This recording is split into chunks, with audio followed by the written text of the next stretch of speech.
Welcome to the France 24 Observers, the show where you cover the news.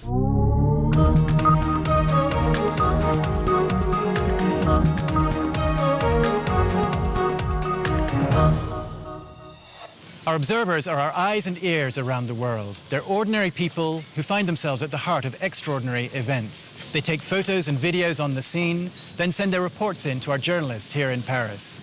And then, this is important, we fact-check everything before we put it on the air. We start in Iran. We've all seen the videos sent out by the opposition to President Ahmadinejad. Our first observer tells us what it's like on the ground and how he and his friends get the message out. First stop, Teheran, with our observer, Amir. He was in the demonstrations on Palestine Day.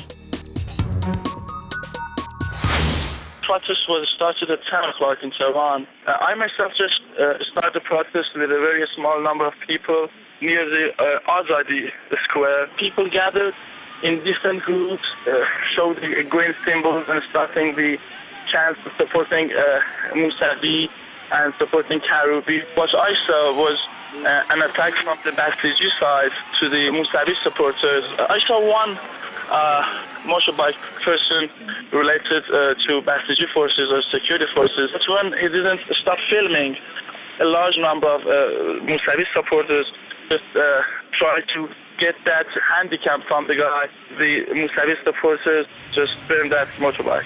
Most of the films and the videos from the Friday and other days after the election were just recorded by people using their mobile phones. It just takes a lot of time for the people to upload the files on YouTube. For example, I saw people using hours and hours just to upload a film that is 2 minutes or 3 minutes long. It is used because there is no other media.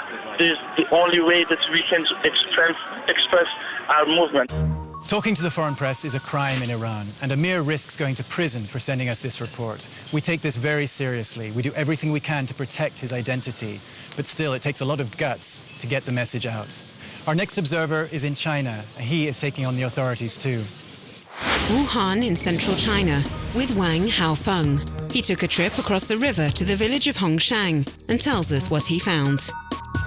There are endless piles of garbage at the entrance to the village. The residents set fires to burn the flies off. The smoke from burning plastic makes it impossible to breathe. Residents who pass by are disgusted. The stench brings tears to their eyes. College students use their clothes to cover their mouths and noses and run through the area to get to school. Passengers on motorbikes have to put their hand over the driver's mouth. Solar riders are helpless, riding with their eyes closed. The residents have been living like this for years. The local authorities say they don't pay their garbage taxes, so there's nothing they can do. They just dump the waste by the river. When I posted these photos on my blog, it created quite a reaction.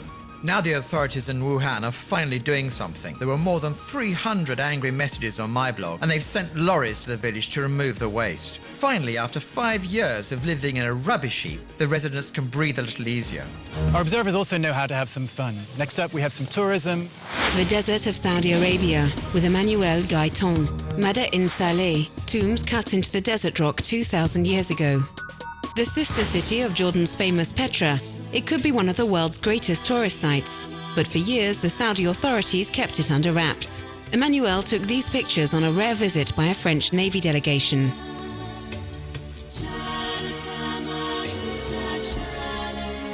Most Saudis are not interested in this site, he says. It's not just the curse. The tombs were built by pre-Islamic pagans, and that's a problem in strictly Muslim Saudi Arabia. Symbols of other religions are banned, and many imams say pagan artifacts should stay in the ground. But Saudi Arabia is opening up to archaeology, and Mada-in Saleh has become the kingdom's first UN World Heritage Site, and finally open to tourists.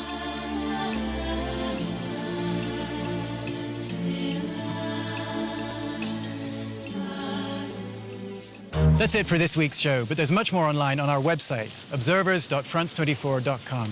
You can send questions in for Mick, Emmanuel and Amir, or you can get in touch with our journalists directly and propose your own story ideas. We need your input because the Observers depends on it. So get in touch, get online. Don't just watch the news, help us make it.